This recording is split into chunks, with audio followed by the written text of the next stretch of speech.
এখন থেকে আমাদের দাওয়াতি মেহনত শুরু করেছেন।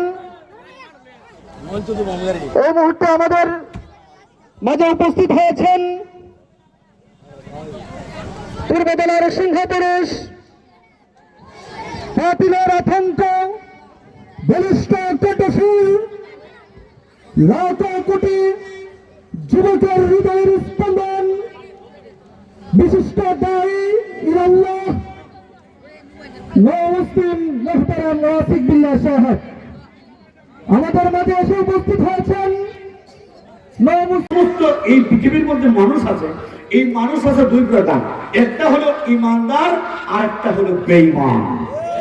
একটা কি বাগান জোরে কথা বলতে হবে, একটা কি ইমানদার আর একটা বেঈমান। বলতে পারেন হুজুর ইমানদার কারা বেঈমান কারা? ইমানদার হলো তারা, বিশ্বাসী হলো তারা যারা যে মালিক বানাইছে, আমাদেরকে বানাইছেন কে? বলেন না, আমাদেরকে বানিয়েছেন কে? যে মালিক আমাদেরকে বানাইলো, যে মালিক আমাদেরকে খাওয়ায়, যে মালিক আমাদেরকে পড়ায়, যে মালিক আমাদেরকে দুনিয়ার মধ্যে রিজিক দিয়ে বাঁচিয়ে রেখেছেন, যে মালিক আমাদেরকে মৃত্যু দেবেন, আবার মৃত্যুর পরে যে মালিক আমাদেরকে জান্নাত দেবেন, যে মালিকের কাছে আমাদের ফিরে যেতে হবে, এই দুনিয়াতে থেকে যারা সেই মালিককে মানে এদেরকে বলা হয় ইমানদার। আর যারা মালিককে মানে না, আল্লাহ দুনিয়াতে থাকে, আল্লাহটা খায়, আল্লাহটা পরে, আল্লাহ সবকিছু ভোগ করে, উল্টো আরো মালিক বানায়।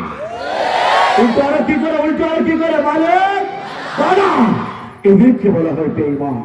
প্রশ্ন করতে পারেন হুজুর আপনি কি গালি দিলেন নাকি? না বাবা, আমি গালি দেই নাই, আমি বেঈমান শব্দটা গালি অর্থ প্রয়োগ করি নাই।